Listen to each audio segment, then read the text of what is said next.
Friends, ಇಲ್ಲಿ ಎಲ್ಲನೇ ಬೀದಿ ನಾಯಿದು ಯಾವಾಗ ನಮ್ಮ ಮನೆ ತಾನೆ ಇರೋದು ಬಂದು ಅಂತ ಪಾಪ ನನ್ನಿಲ್ಲ ಕರ್ಕೊಂಡೋಗಿದ್ದಾರೆ, ನಾವಿಲ್ಲ ಕರ್ಕೊಂಡೋಗಿಲ್ಲ, ನನ್ನ ಮಕ್ಕಳು ಕರ್ಕೊಂಡೋಗಿದ್ದಾರೆ ಪಾಪ ಜನಗಳೆಲ್ಲ. ಅಲ್ಲಿ ಹೋಗಿ ನನ್ನಿಲ್ಲಟ್ಟಿಗೆ ಹೋಗಿರೋ ಟೈಮ್ಗೆ ಗೌರ್ಮೆಂಟ್ ಹಾಸ್ಪಿಟ್ಲ್ ಅಂತೀವಿ, ಒಂದು ಇಂಜೆಕ್ಷನ್ ಹಾಕ್ಬಿಟ್ಟು ಆಗಲ್ಲ ಅಂದ್ಬಿಟ್ಟು ಹೇಳಿ ಕಳಿಸಿದ್ದಾರೆ. ಸಂಬಳ ಮತ್ತು ತಗೊಂತಾರೆ ಅಂತ ಏನು ಕೆಲಸ ಮಾಡಲ್ಲ, ಬೀದಿ ನಾಯಿ ಅಂದ್ಬಿಟ್ಟು ಕೇರ್ಲೆಸ್ ಆಗಿ ಒಂದು ಇಂಜೆಕ್ಷನ್ ಹಾಕ್ಬಿಟ್ಟು ಬದುಕಲ್ಲ ಅಂತ ಹೇಳಿದ್ದಾರೆ. ಅದೇ ಪ್ರೈವೇಟ್ಗೆ ಹೋಗಿರೋದಕ್ಕೆ, ಇದೇ ಹಾಸ್ಪಿಟ್ಲಿಗೆ ಹೋಗಿರೋದಕ್ಕೆ, ಇದೇ ಹಾಸ್ಪಿಟ್ಲಿಗೆ ನಾವು ಹೋಗಿರೋದು, ಅಲ್ಲಿ ಹೋಗಿ ಸ್ಕ್ಯಾನಿಂಗ್ ಮಾಡಿರೋದಕ್ಕೆ ಫುಲ್ ಮೂಳೆ ಎಲ್ಲ ಕಟ್ಟಾಗ್ಬಿಟ್ಟಿದೆ. JCB ಹತ್ತಿಸ್ಬಿಟ್ಟು ಹೋಗಿದ್ದಾರೆ ಬೇವರ್ಸಿ ನನ್ನ ಮಕ್ಳುಗಳು. ಅವ್ರಿಗೆ ಕಣ್ಣು ಕಾಣಿಸ್ಕೊಳಲ್ಲ, ಏನೂ ಕಾಣಿಸ್ಕೊಳಲ್ಲ, ಬೀದಿ ನಾಯಿ ಅಂದ್ಬಿಟ್ಟು ಹೆಂಗೋ ಕೇರ್ಲೆಸ್ ಆಗಿ ಹೋಗಿದ್ದಾರೆ ಬೋಳಿ ನನ್ನ ಮಕ್ಕಳು. ಅದೇ ಚಿಕ್ಕ ಮಕ್ಳುಗಳು ಮರಿಗಳೆಲ್ಲ ಇದ್ದಾಗ ಏನಾಗುತ್ತೆ ಹೇಳು, ಅದು ನೈಟ್ ಎಲ್ಲ ಕೊರಗ್ತಾ ಇದೆ, ಮಧ್ಯಾಹ್ನದಿಂದ ಅಷ್ಟೊಂದು ಕೊರಗ್ತಾ ಇದೆ ಫ್ರೆಂಡ್ಸ್.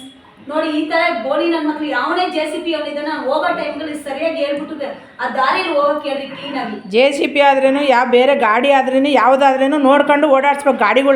ಗಾಡಿ ಹತ್ಬಿಟ್ಟಿದೀವಿ ಅಂತ ಹೇಳ್ಬಿಟ್ಟು ಅವ್ರು ಕಣ್ಣು ಕಾಣಿಸ್ಲಿಲ್ಲ ಗಾಡಿಗಳು ಓಡಿಸ್ತಾ ಇರ್ತಾರೆ. ಏನ್ ಮಾಡ್ತೀಯ ಬೋಳಿ ನನ್ನ ಮಕ್ಳು ಕೇಳಿ ದೃಷ್ಟಿ ಇರಲ್ಲ ಅದ್ರ ಮೇಲೆ, ಗಾಡಿ ಮೇಲೆ ಇಡಲ್ಲ, ಏನೈತೆ ಮುಂದೆ ಏನು ಅಂತ ನೋಡೋದಿಲ್ಲ, ಕಣ್ಣು ಕಾಣಿಸಲ್ಲ ಅವ್ರಿಗೆ.